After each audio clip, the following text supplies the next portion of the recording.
All right. Good morning and welcome back to the Football Tribe UG channel. Robert Kesakos is your usual suspect. Welcome back to yet another live broadcast on your favorite football updates channel. It's a pleasure to be back, albeit we are late. It's 53 minutes past the hour of 9 a.m. 53 minutes later than we should have already been here. Reason being, I had some morning phone calls to take care of, so they got in the way. Sometimes work gets in the way of work.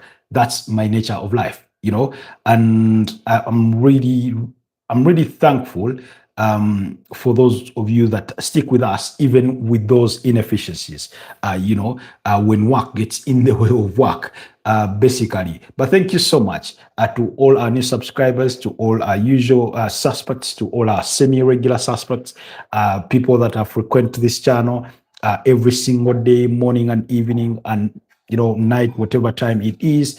We do appreciate you a great deal, and really are thankful for your love and support.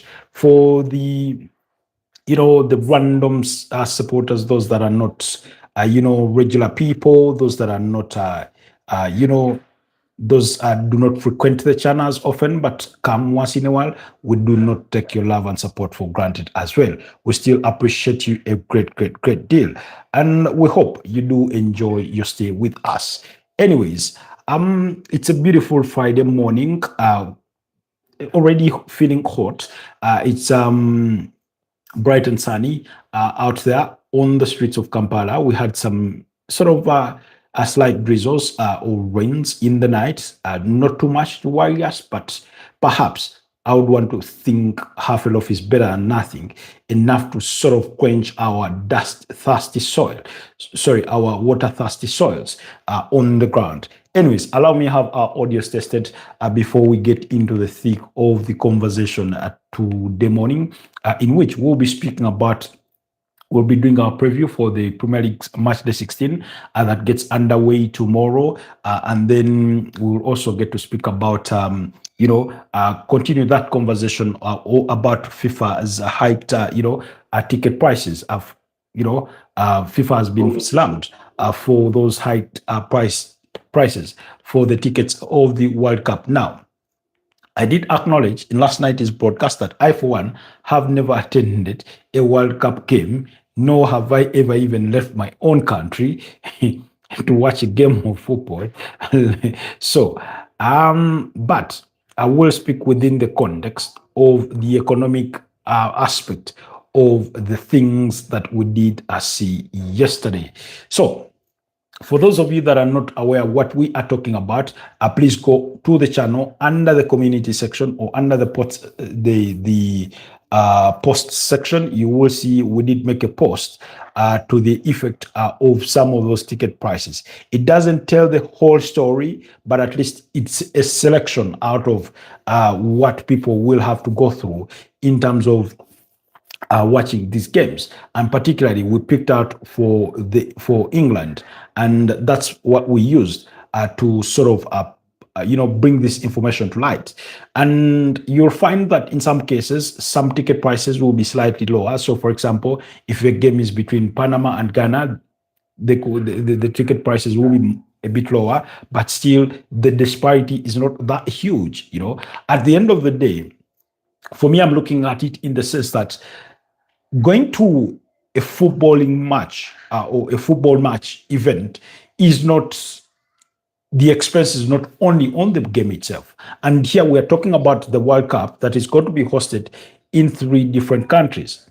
So assuming you're not even a football fanatic that wants to be in at almost every game that you can afford to go to, just buying a plane ticket from whatever country it is you're coming from to go to the United States, that's the one thing. Then you have visa processing, then you have inland travel, you have accommodation, you have food. Perhaps you want to do some little bit of personal shopping and, pick up a few souvenirs here and there.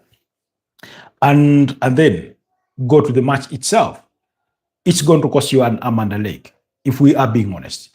Yesterday, for those of you that were not part of the broadcast last night, and you can please go back to the channel under the live section and watch what our submissions were on that.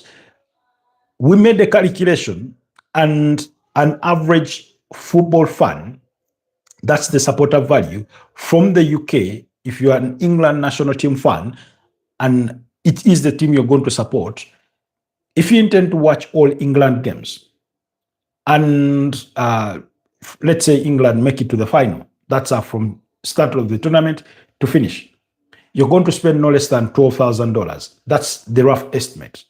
And if you have intentions of watching other games and then do a bit of shopping, you will spend anywhere between $15,000 to $20,000.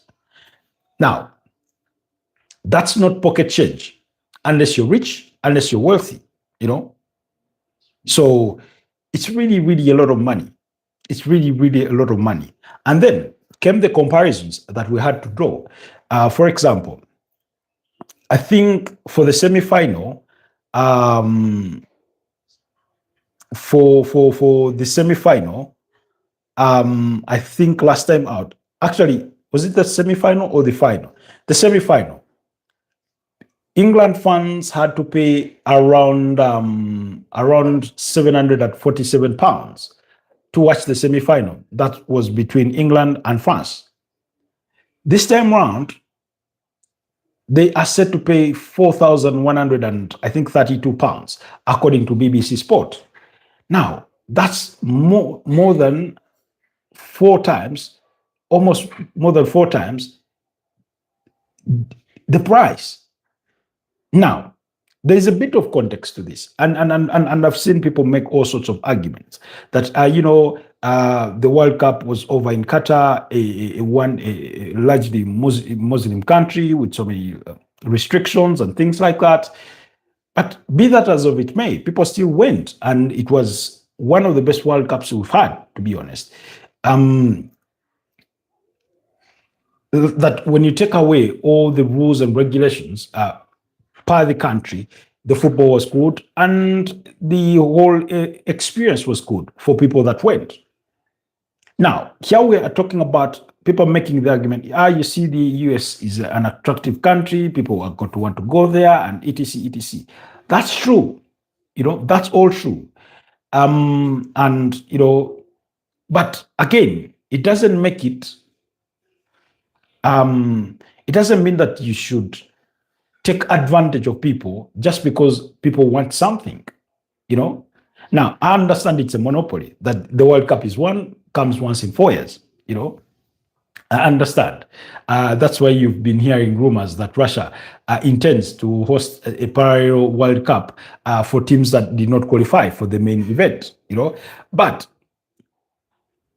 regardless of it, if it's one stream to go to the United States and whatever it is, you must feel for the regular football fan, especially now. Imagine for people that are coming from Africa, let's say, even you may not afford to watch all games, but you want to go and watch at least a game or 2, or even 3, and have that World Cup experience, it's still going to be very, very expensive for you, because yesterday we looked at the bare minimum of figures, because our average cost of accommodation was $50 per night.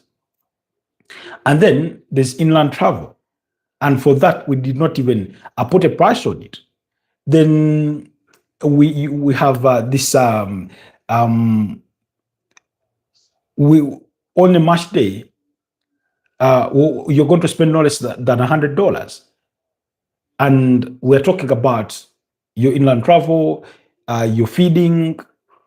Actually, your feeding per day, we put it at $100. Now, the reason as to why we put it at $100 is because in the respective host cities for the World Cup, what is going to happen is that you're going to have an upscale of or a hike in prices, because the demand is going to be there. So we know that when demand is high, prices tend to go high. So that's just normal. That for you to get a good meal, a decent meal, and this is based on the assumption that, let's say, where you're sleeping at the hotel, if it is $50 a night, you're going to be given breakfast. So if that's not the case, then you're spending on breakfast, you're spending on lunch, you're going to spend on dinner. But more importantly, in between, it's the summer, it's hot, you're going to take lots of water. I'm not saying water is expensive, too expensive, but it adds to the cost. And then maybe you're a fun person, you would like to take a beer or two, or another soft drink other than just water, you know? So if at the end of the match day, you want to go partying, we know the mood. It's a vacation, it's an experience. How much money are you going to spend, really? So it's really, really expensive if a regular England fan is going to pay $265 for the game against Croatia and $220 for a game against Ghana and a similar amount of money for the game against Panama. And then when they get to the round of 32, they have to part with $235, $295 for the round of 16, $680 for the quarterfinals, $920 for the semifinals, and $4,185 for a supporter value category. That's the lowest. For the final, can you imagine? Just that, $185. That's just too high. I don't even make that in a year. I don't think there's a year I've ever made that. $4,185. Let me see.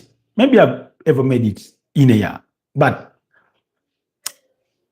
yeah, I've ever made it in a year. Yeah, I've ever made that money. But it's still high.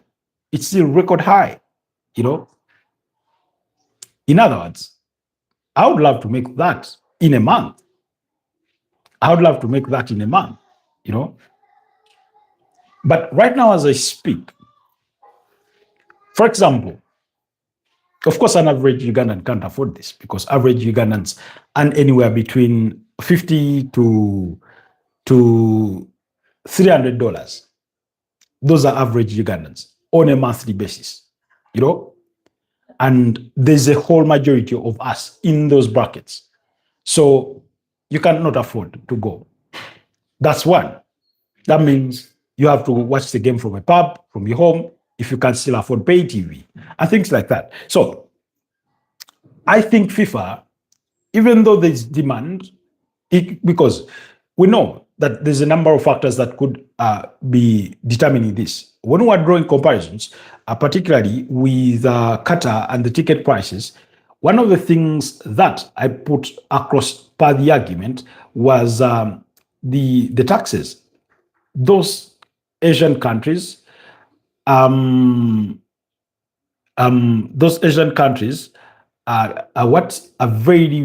very, very low taxes. Have very low taxes. So with low taxes come low prices when it comes to their income tax, VAT, etc. Now, and I'm here imagining as part of the reason as to why you have very, very high ticket prices in this particular case is because of high taxes. I'm just assuming, guys. I do not know that to be the ultimate fact, but I know that the US is a largely tax economy. It's a largely tax economy. So, and I was making the argument that if, let's say, the United States is putting this at 50%, for the taxes, let's say for every ticket, they're doing a markup of 50% in just taxes.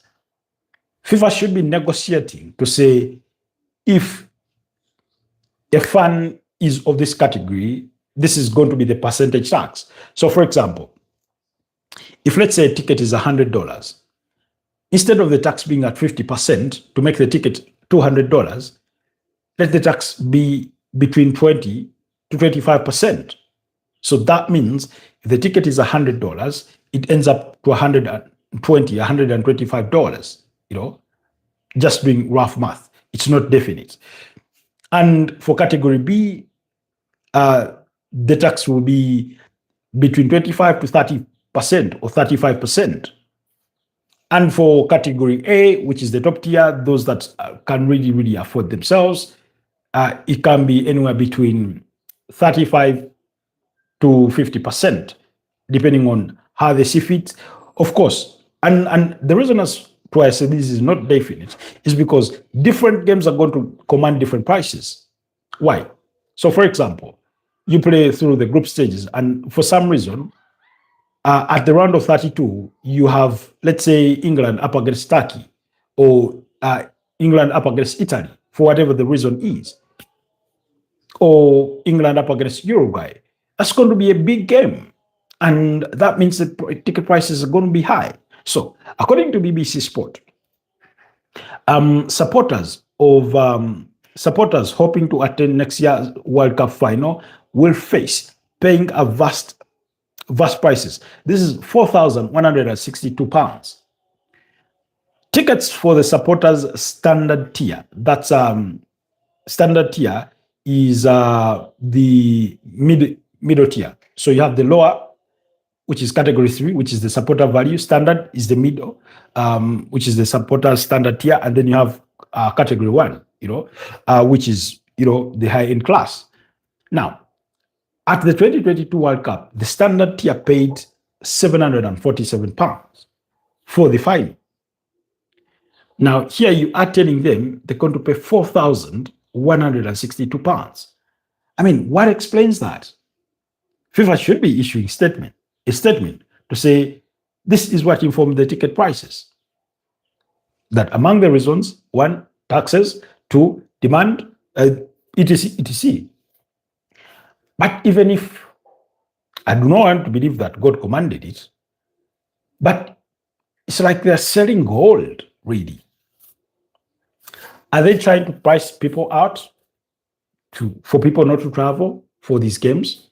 Because at the end of the day, they're going to travel. Because if you're a football fanatic and you've been, let's say, saving all throughout the year, instead of going somewhere on a planned vacation, you're going to use the opportunity of going to the World Cup to double as your vacation. It's the summer, So, because when it comes to, let's say, inland travel, let's say you get there, maybe you're going to do Uber, maybe you're going to rent a car. If, let's say, there's a game happening in 3 days' time after watching match day 1, and it's across to a different state, you could choose to go on a road trip and say, over the next 2 days, I'm going to be traveling, or 3 days, I'm going to be traveling. Drive by day, and maybe that's between 7 a.m. and 8 p.m. I should be from this city to this city, or from this state to that state, and have the experience. So it becomes a road trip. I mean, there's so much to consider. There's so many factors to look at. But that's the decision they've made. But they are getting roasted for it because it's not fair. It's not fair for the football fan. Omar Hernandez says hi. Hi, Omar Hernandez. Good to have you on the broadcast. Anyways, let's leave the issues of FIFA and their ticket pricing at that, and then head over to the weekend. But before we get into the action that will be coming your way this weekend, allow me briefly remind you of what the results were from last night. Aston Villa winning 8 games in a row after beating up against FC Basel by 2-1. Yuri Tielemans and Ivan Guessand, the goal scorers for Aston Villa in that game. A beautiful, beautiful game of football. Lyon beat up against Go Ahead Eagles by 2-1. Readers, Panathinaikos and Victoria Pilsen shared the spoils in a goalless draw. Freiburg beat up against Salzburg by 0-0, while FCSB beat up against Feyenoord by 4-3. Roma beat up against Celtic by 3-0. Bologna were 2-1 winners against Celta Vigo. Brann lost to Fenerbahce by 4-0. Realist Lille got beat by Young Boys by 0-0. VfB Stuttgart beat up against Maccabi Tel Aviv by 4-1, while Braga beat up against Nice in France by 1-0. Ludogorets and PAOK shared the spoils in a 3-3 draw, while Ferencváros beat up against Rangers by 2-1. Nottingham Forest beat up against Utrecht by 2-1, with Karim Mwendo and Igor Jesus among the goal scorers in that game. Midtjylland beat up against Genk by 1-0, while Dinamo Zagreb lost to Real Betis by 3-1. In the UEFA Conference League, Crystal Palace beat up against Shelbourne by 3 goals to nil. Uche, Edin Ketia, and Yeremi Pino were the goal scorers in that game. So that's how those results did go. I only selected one game from the UEFA Conference League, but there were a lot of other games. So in the action of Europe, your shirt is wonderful, Arsenal. Thank you so much. Thank you so much for your kind comment, Omar Hernandez. But it's good to have you in the channel. If it's your first time here, please consider subscribing to the channel, but also liking this broadcast. Thank you so much. So, in as far as today's action is concerned, in the Spanish La Liga, Real Sociedad up against Girona. In the German Bundesliga, Union Berlin will be up against RB Leipzig. In the Italian Serie A, Lecce take on Pisa.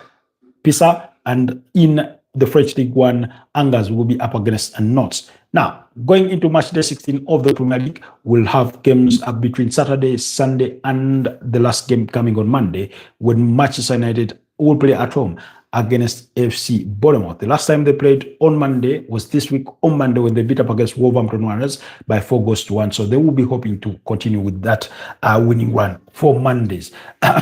Redists are playing against a very former FC Bournemouth side. But in as far as Saturday is concerned, there will be no early kickoffs.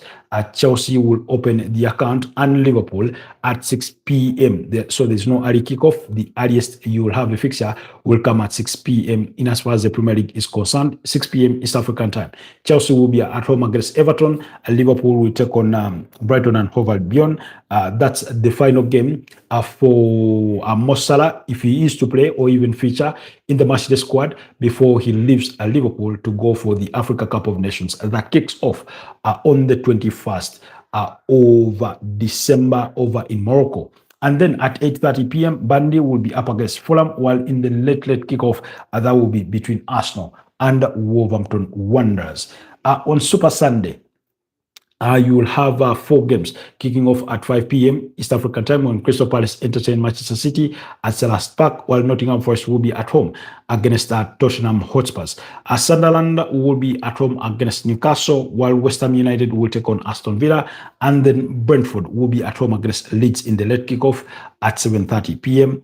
And like I said, on Monday Night Football, United will wrap things up in as far as match day 16 is concerned. We are edging closer to the halfway point of the season, and I would be interested in knowing who will be at the summit of the table at the halfway point of the season. That will be match day 19. That means after match day 16, we'll have 3 games to play to get to the halfway point of the season. That's match day 17, 18, and 19 itself. Before we get to the second part of the season, which we'll eventually get there. Yesterday, I gave you an update about the FA Cup third round draws that were done. Will be played on the weekend of 10th January. And some of the key fixtures to take away there: Manchester United will be at home against Brighton. Tottenham have a date with is it with Aston Villa? Yes, Tottenham have a date with Aston Villa. Everton will be up against Sunderland. Newcastle will be up against Bournemouth.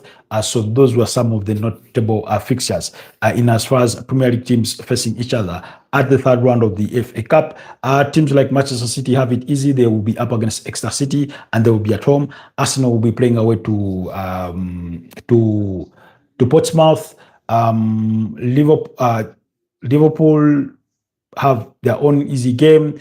Chelsea will be playing away, I think, is it against Chesterfield? Anyway, whatever the case is. So that's what will be coming your way in as far as the FA Cup will come, but that will not come until the turn of the new year. So do not miss out on all that action as well. But so in terms of our preview for the weekend, where should we start it all? I mean, let's start with the Chelsea game, because Chelsea-Everton, it's not an easy game, if we are being honest. We are talking about a very inconsistent side in Chelsea. Inconsistent across all competitions, because when you look at the last 5 fixtures for them in the Premier League, you may not feel too bad about their recent form. because they've won 3 of the last 5 and drawn 2. So they are unbeaten in the last 5. That's, out there. Realistic in comparison, Everton cannot say the same for themselves. They've won, by the way, Everton have won 4 of their last 5 fixtures in the Premier League. They beat up against Fulham 2-0. They beat up against Man United by 1-0. Lost to Newcastle by 4-1. Beat up against Bournemouth by 1-0. While last weekend they beat up against Nottingham Forest by 3-0. Chelsea, on the other side, had a goalless draw against FC Bournemouth in their last Premier League outing in fact, apologies on the Chelsea part. Chelsea have lost 1 in the last 5. That loss coming against Leeds by 3-1. That was on match day 14. After which they shared the spoils in a goalless draw against AFC Bournemouth. They had a 1-1 draw against Arsenal. Released prior to that, they had beaten up against Burnley and Wolves by 2 and 3-0 respectively in those fixtures. So when I say a very inconsistent Chelsea went from 9 games unbeaten across all competitions, winning 5 and drawing 4, to getting beat by Leeds. And after being beaten by Leeds, they drew against Bournemouth and then went to the UEFA Champions League and got beat by Atlanta by 2-1. That was in midweek. So, and for me, in part, I will put the blame for these losses, for some of these performances or losses, on Enzo Maresca.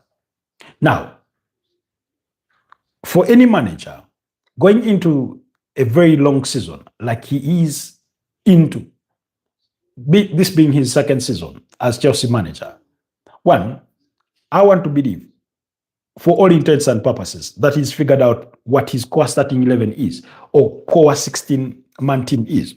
And that team, if I were to mention it, would include Levi Colwill, Wesley Fofana, of course, Robert Sanchez in goal, Kukurea and Richie James.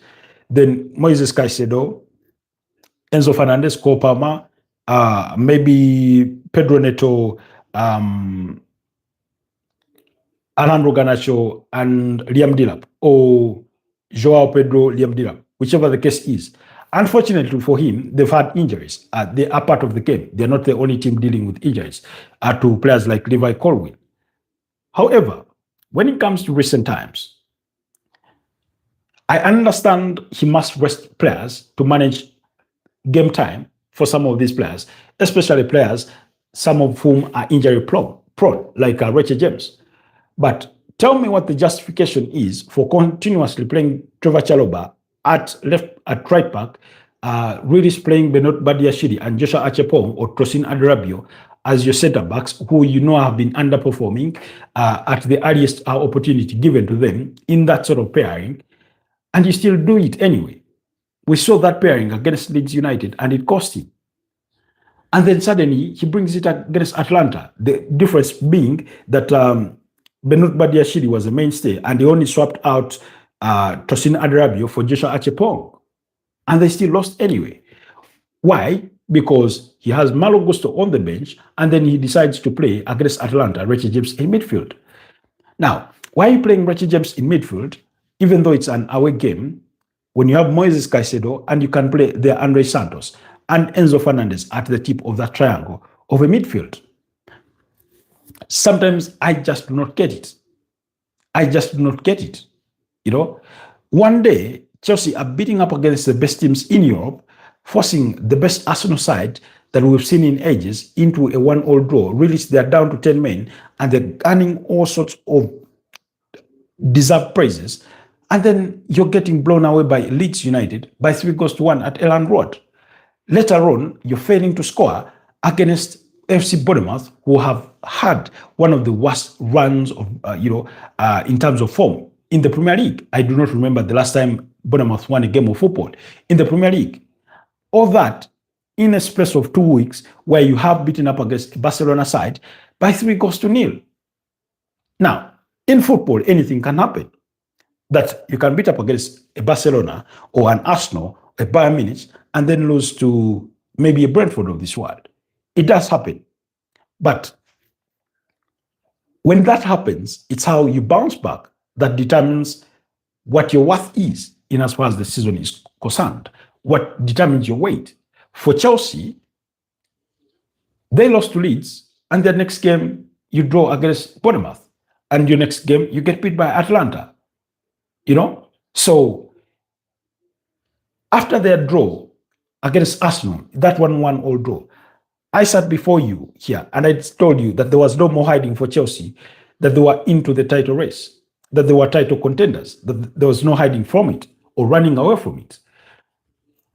When you look at the composition of their squad and starting 11, by every measure, account, leap, and bound, they are that, because I've given you the core of their squad. This is a team that has, you look on the bench and you have Romeo Lavia, who cost £50 million.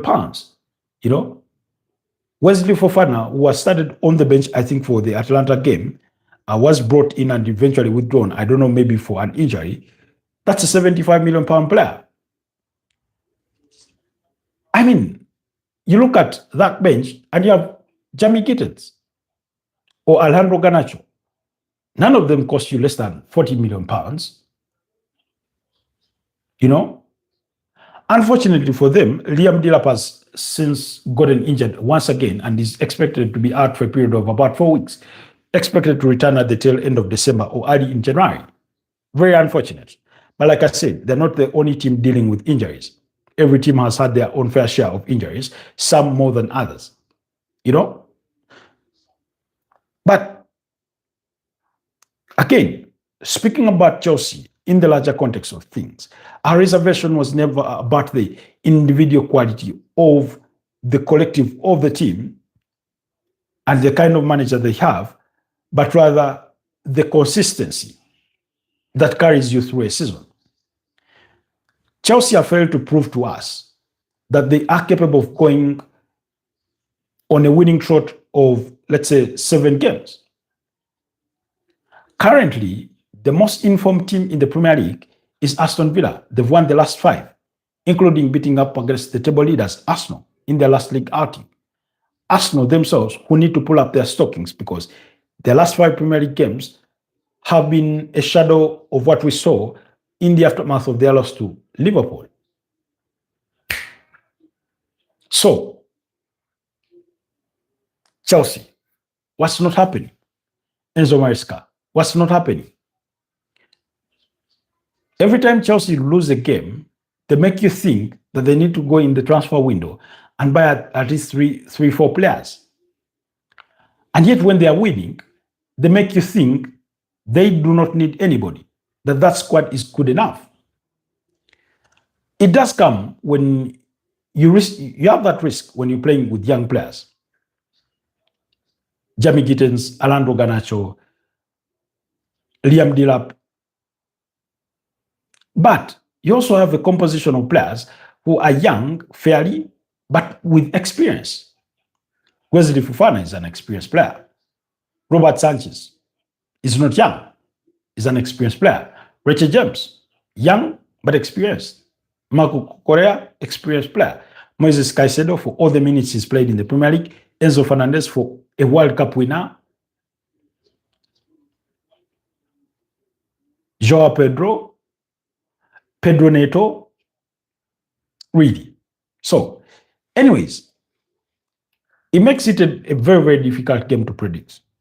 However, when you look at the last 5 meetings between the sides, Chelsea have dominated the fixture, winning it by winning 2 of these, losing 1. That was a 2-0 loss to Chelsea in December 2023, and there have been 2 draws, a goalless draw and a 2-2 draw. Now, pretty much like Liverpool have been in recent times, when Chelsea go into a slump of form, it becomes hard for us for one to envision when they could bounce back. It becomes hard.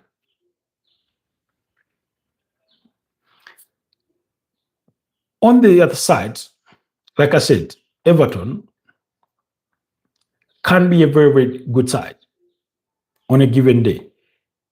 Players like Keenan Drisbury Hall, Ilman Ndiaye are not easy players to play against. Jack Grealish. Sonny Barry eventually got his first goal Premier League goal in Everton colours when he scored against Nottingham Forest, because his earlier opportunity came against Newcastle and that goal was ruled out for a handball in the build-up. So looking at Jordan Pickford, when it comes to play, you will struggle to score against him. James Tarkowski, Michael Keane in that midfield. I think Idris Ganagay will be returning after a suspension. I don't know whether he will be started, but James Garner, Keenan Risbury Hall, Alcaraz, they've been quite decent. And whereas it's a bit of a tough call here, I don't know. I fancy Everton to pick something out of this game. Now, they struggle at Stamford Bridge because the last time they picked a point from Stamford Bridge, you have to go back to March 2023 when it ended in a 2-all draw between the two sides. But what is it not to say that tomorrow's game ends in a 1-all draw between Chelsea and Everton? Because that's my prediction. And on that note, allow me move on to the Liverpool game. Liverpool versus Brighton. It's not uncommon for Liverpool to go in the UEFA Champions League and win a big game of football and then return to the Premier League and drop points. We saw that when they beat up against Real Madrid by 1-0. And this week, even though they managed to beat up against Inter Milan by 1-0, and they looked okay, or perhaps more than okay, depending on how you saw it, you will acknowledge at some level that in the Premier League, they are yet to convince us that they are capable of coming up with a very decent result. You know? You sort of, it's like I've wanted them to win and they found ways not to win anyway. You know? When you look at their last two results, being 2-all draws, being draws, 1-1 against Sunderland and 3-3 against Leeds, it's worrying. Because prior to that, they had beaten up against West Ham to recover from what had been consecutive losses, including against Manchester City and Nottingham Forest. Brighton are sometimes unconvincing, but they're not doing too bad. 2 draws from their last 5. A goalless draw against Crystal Palace and a 1-all draw against West Ham in their last league outing, whereas they beat up against Brentford by 2-1 and 2-0 against Nottingham Forest, while they lost in the midweek fixture that was last week against Aston Villa by 4-3. We're talking about a Brighton side that beat up against Liverpool by 3-2 last season, whereas they lost to the same side by 2-1 at Anfield. So, among the few losses that Liverpool had last season, including getting beaten up against, I think, by Nottingham Forest, Chelsea, Brighton, who was the other? Oh, Arsenal beat them at the Emirates Stadium, I think. That's it. So, really, you think on it and say, are Liverpool going to win a game of football here? We're talking about a Brighton side that has beaten them twice in the last 5 fixtures. Really, Liverpool have also won 2, and those 2 victories have come at Anfield. Same way, those 2 victories for Brighton have come at the Amex Stadium. And the other draw in the last 5 also came at the Amex Stadium. Now, this is a game that is going to be at Anfield, where they're still looking for motivation to win a football match.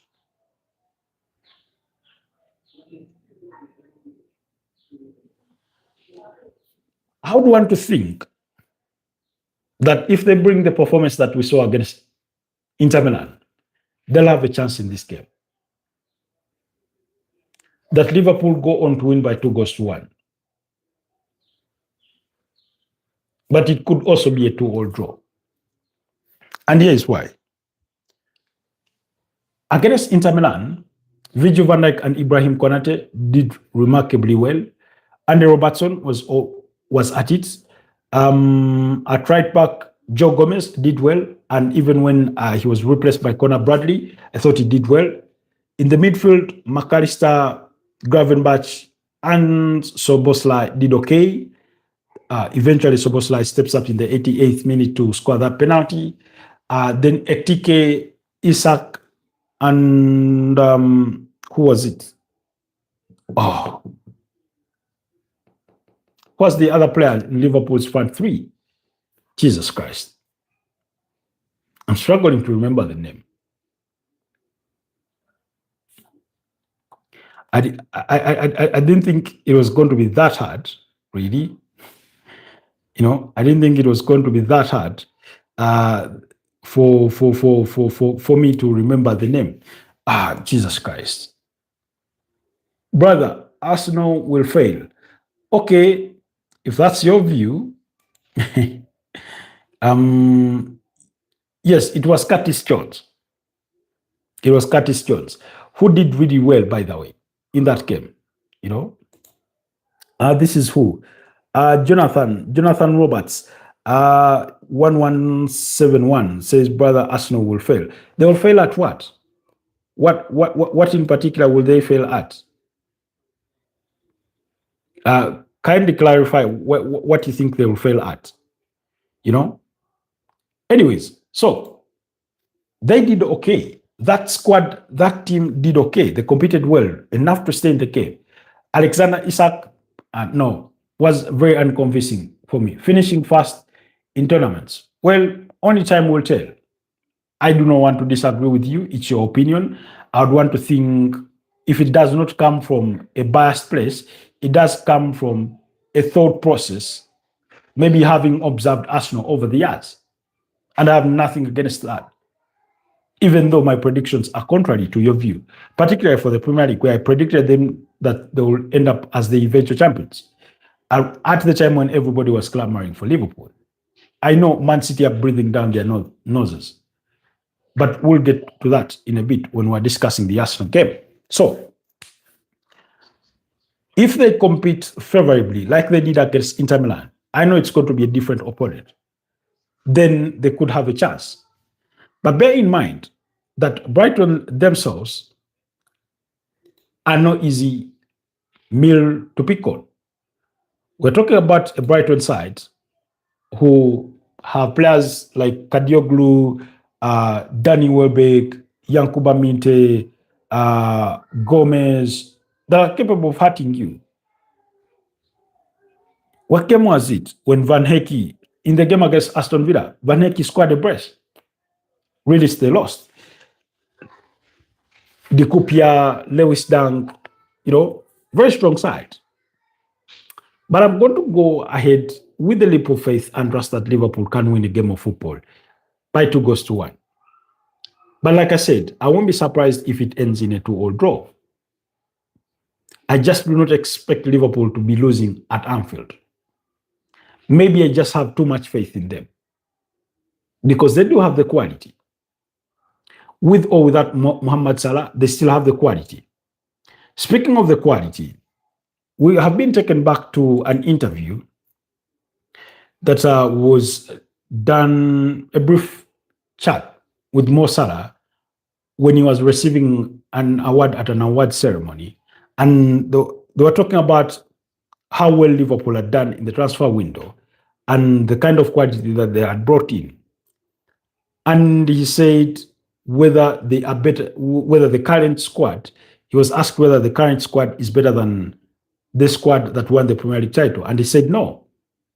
And he said, well, I cannot say yes or no, just as a blanket statement, but yes, we've had a good transfer window, but we also lost very, very good players. And to that, he was speaking about players like Trent Alexander-Arnold, who left to join Real Madrid, Luis Diaz, who left to join Bayern Munich, Darwin Nunes, who went to Al Hilal, he wants to leave the club already. And he couldn't be more right. One of the reasons as to why Mo Salah is underperforming this season is because he lost that partnership that he had with Alexander Trent-Arnold. That he's no longer there. It's not the same player playing at right back. He had a good partnership with Darwin Nunes, even though Darwin Nunes was one of the most ineffective strikers you had in the Premier League for a top side. But he had a good relationship. Luis Diaz, they had a relationship there. So he's lost all that. And in all the criticism, people are forgetting that the players he's been accustomed to playing with, who understand him really well and how he runs, he makes his moves and runs, have been pulled out of that team. And that he himself is having to adapt to new players who are equally having to adapt to him. It makes it a bit of a tricky situation. Now, you would say that a world-class player of Mohamed Salah should be above those, those nitpickings of adaptability to, new teammates and him adapting to them. But it's a factor because football is about relationships. It's about connections. It's about partnerships. Go back to the most successful front three in Liverpool's history: Mo Salah, Sadio Mane, and Fabinho.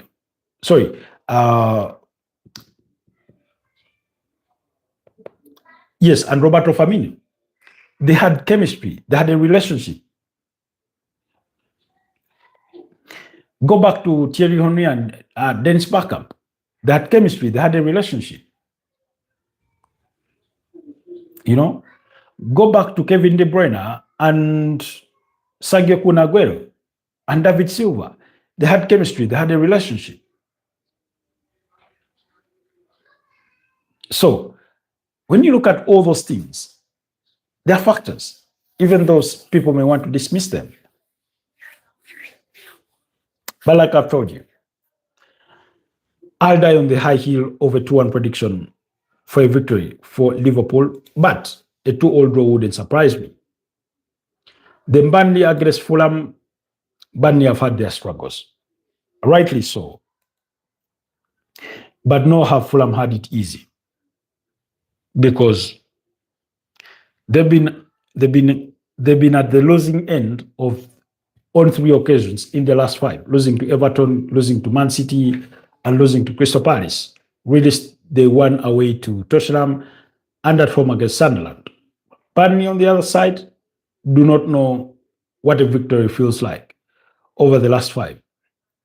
Losing 3-2 to West Ham, losing 2-0 to Chelsea, 3-1 against Brentford, 1-0 against Crystal Palace, and 2-1 against Newcastle.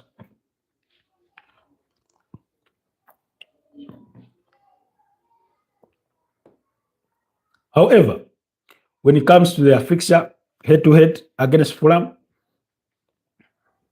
they just know how to beat up against Fulham. 2 draws in the last 5 meetings and 3 victories for Burnley, whereas Fulham have not won.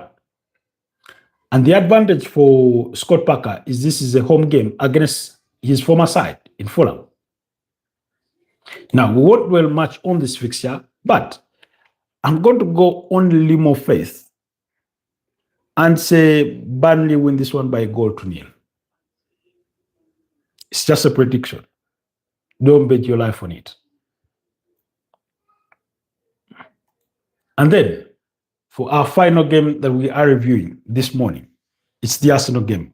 The Saturday games, we'll get to review them in the evening broadcast at 11 p.m. East African time, for those of you that will care to join us. And then, of course, we'll have to do it all over again on Saturday. So, Arsenal versus Wolves. I do not remember the last time Wolves beat up against Arsenal, because in the last 5 meetings, they've only scored 1 goal against Arsenal, and that was in a 2-1 victory for the Gunners in December 2023. Arsenal know how to beat up against Wolves, whether it's at home or away from home. Last season, they beat them at Molineux by 1-0. That goal scored by Ricardo Carafiori. Really, they were down to 10 men, thanks to a red card to Maz Lewis Kelly.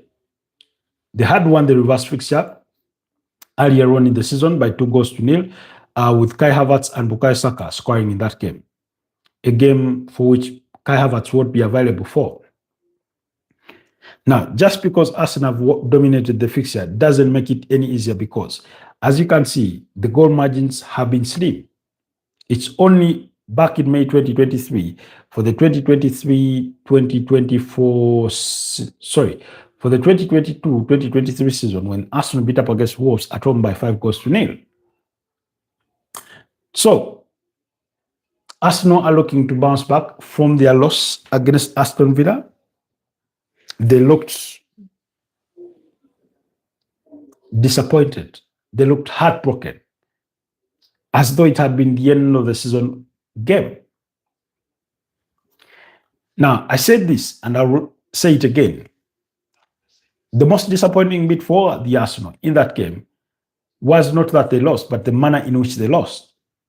Because losing with the last kick of the game, that is heartbreaking to any team, whether you're at the top of the table, whether you're at the bottom of it, or anywhere in between. It hurts. Then, how did they respond in the aftermath of that loss? They went away to Club Brugge, Belgium, and beat them by 3-0. Could have scored more, but could have as well conceded, had it not been for the heroics of David Raya, who I thought had a good day in office. For the first time this season, I watched Arsenal concede as many as 7 shots on target. They did not even concede that many against Bayern Munich. That was a worrying sign for me. We're talking about an Arsenal side who, at some point this season, went 4 or 5 games without conceding a shot on goal, because the only one, this dubious shot on goal given against them, was a header by Edin Nketiah against Crystal Palace, a game that they won by 1-0. That goal scored by Eberechi Eze against his former side. So,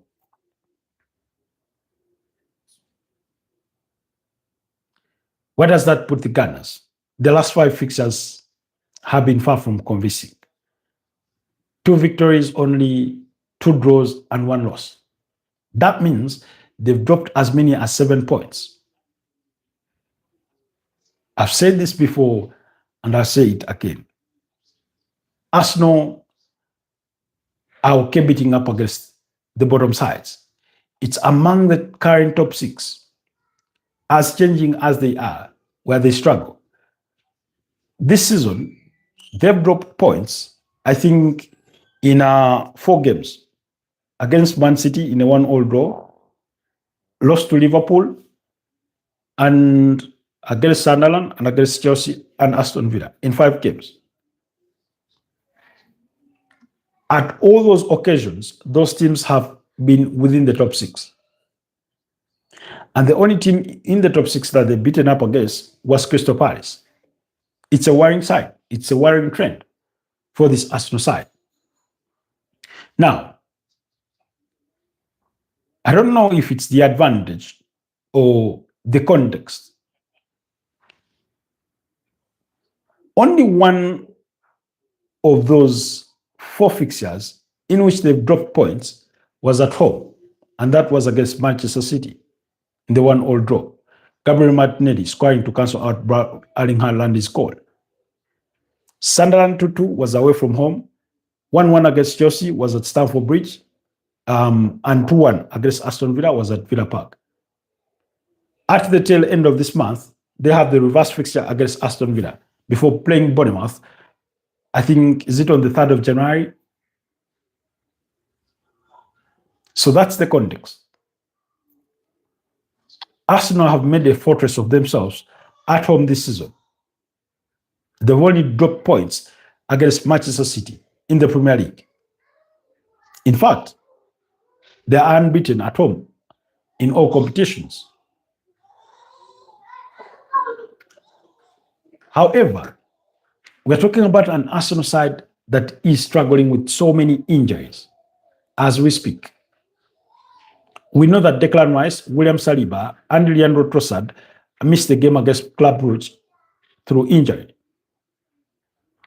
When you look at their list of injuries, they have as many as 8 players out injured. Kai Havertz, Gabriel Magalhaes, Leandro Trossard, William Saliba, Christian Mosquera, Max Doman, Declan Rice, and Juan Timber. Now, 7 out of those 8 players are starters. Kai Havertz is a starter. He's yet to start a game of football this season.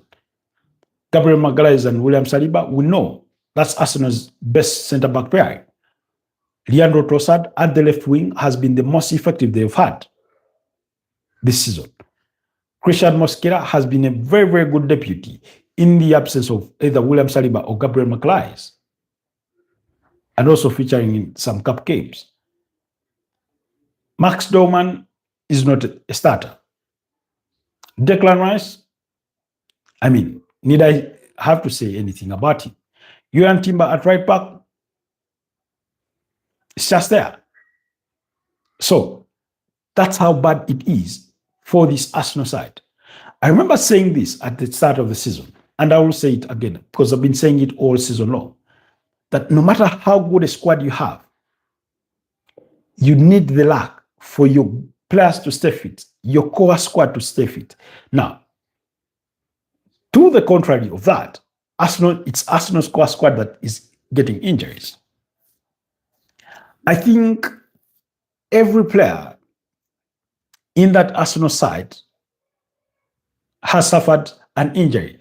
Now, many of you are wondering why is saying Timber is injured. He suffered a knock in that game against Aston Villa. You did not see him make the match day squad for the Club Brugge game. So really, you think on it and say, for how long can Arsenal carry on with all these injuries? Now, the advantage for them is that they have done fairly well coping in the absence of these key players. But for how long can they carry it on? Does the game against Wolves come a little too early? For most of these players, it does come a little too early. Of course, we are waiting to hear from Mikel Arteta later today in regards to the updates on injuries. But Kai Havertz is not expected to be part of it. Gabriel Magalhaes is not expected. Where we need to hear about is Leandro Trossard. William Saliba, I have my doubts. Christian Mosquera is not going to be part of it. Same applies for Max Doman. Declan Rice, I don't know if he will be part of it because he had an illness. Juan Timber. Now, if I'm Mikel Arteta, I'm going to go on the limb of faith that, available or not, I'm going to rest Declan Rice.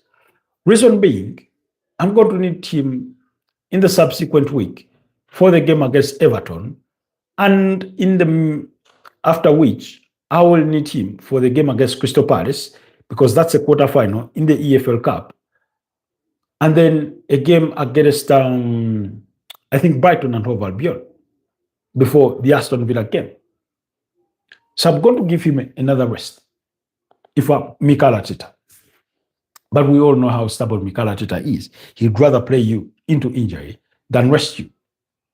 And that's an issue we've discussed before in certain forums, that he's so desperate to win that sometimes it blinds him of making the changes that he needs to be making at certain points in the season. And I find that really, really bad or dangerous, to say the least. So, can Arsenal compete in this game? Obviously, because I think this is the perfect game for Arsenal to play, seeking to bounce back in the Premier League from that defeat to Aston Villa. You come up against arguably the worst team in the Premier League, a team that Manchester United just beat up against by 4-1. That was on Monday night. A team that has yet to win a game of football this season. A team that has only 2 points in 15 games, British losing 13. Now, if you think you're a title contender, if you think you're title favorite, if you think you want to retain your spot at the summit of the table, losing, drawing, and even conceding against Wolves sends the wrong message. Would be not just bad for business, but absolutely terrible Absolutely terrible. So, jumping to the Wolverhampton Wanderers side, I mean, they've not won a game in the last five. Later on, I don't know in how many games. They scored their first goal against Manchester United since October. They've been so poor. Victor Pereira was gotten rid of and they brought in Rob Edwards. I've not seen any improvement to the side.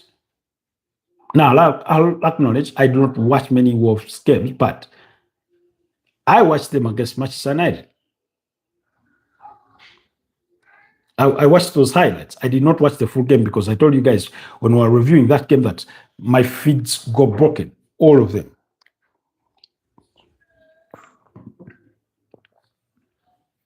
And I would want to think we now have remedies to that situation. But it's just so worrying. It's just so concerning, you know? So, anyways,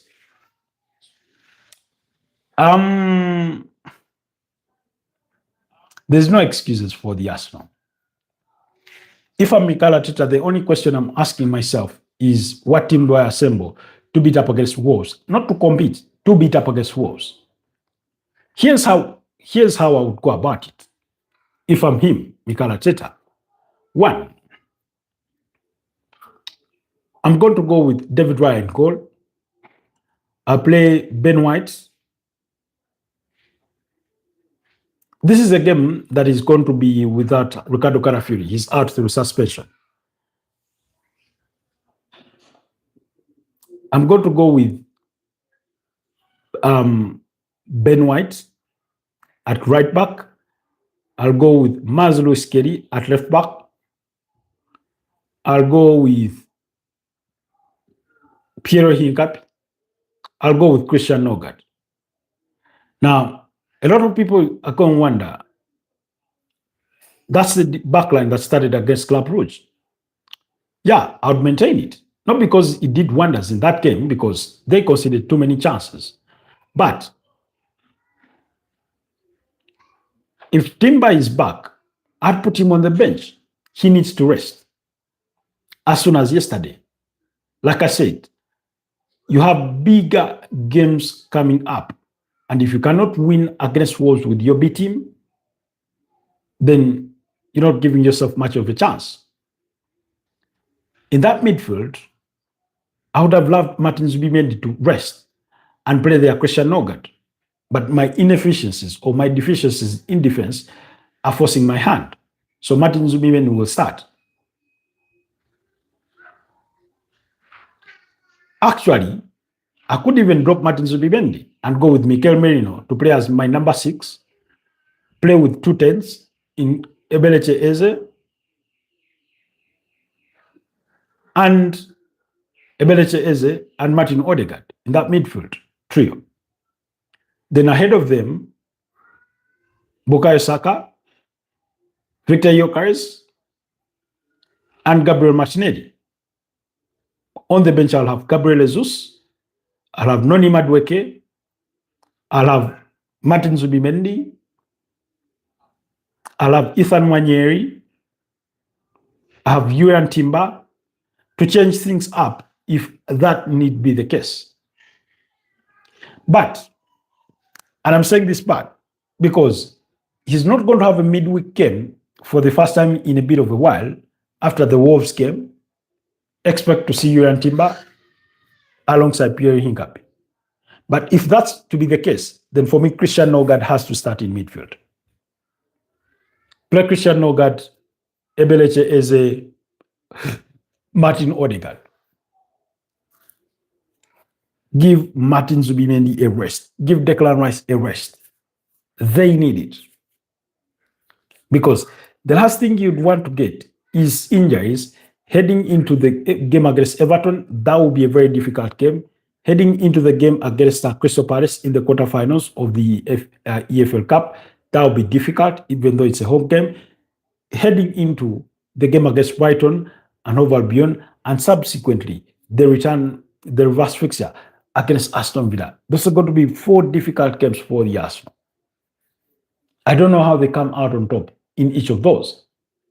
So, giving these players the much needed rest for this kind of game against Wolves is what you really, really need. But it's Mikel Arteta.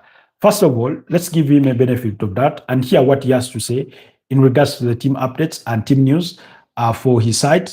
The threats for the Arsenal, in as far as Wolves are concerned, will lay within Jürgen Strand Larsson. I find him a very decent striker.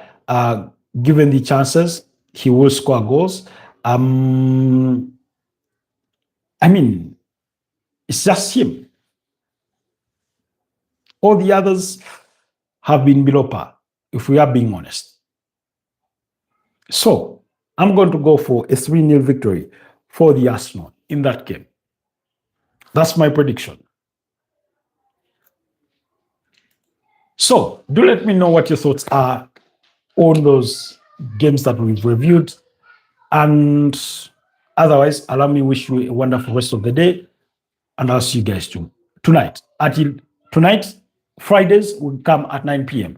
We'll be reviewing Sunday games, and then we'll go through what's to come over the weekend in as far as the rest of Europe is concerned. Stay blessed, and I'll see you guys next time. Bye-bye.